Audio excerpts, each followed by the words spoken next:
नमस्कार प्रणाम दोस्तों, मैं हैप्पी किरण।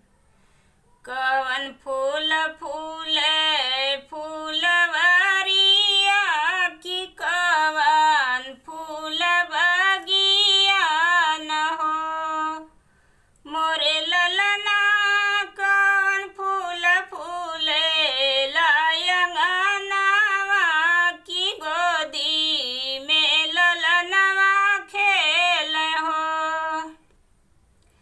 गेंदा फूल फूले फूलवरिया की बेला फूल बगिया न हो मोरे ललना। अड़उल फूल फूले लायंगनवा की गोदी में ललनवा खेल हो।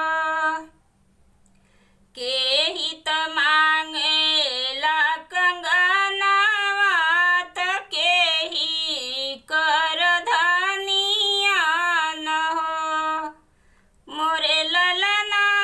केही मांगै गरवा कहरवा त गोदी में ललनवा खेल हो।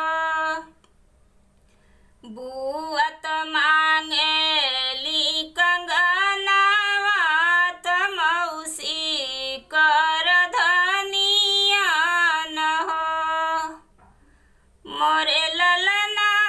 ननदो मांगै गरवा कहरवा त गोदी में ललनवा खेल हो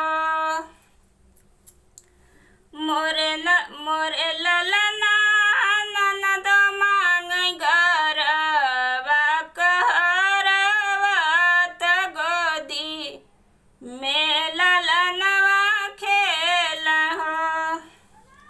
दादी जी तया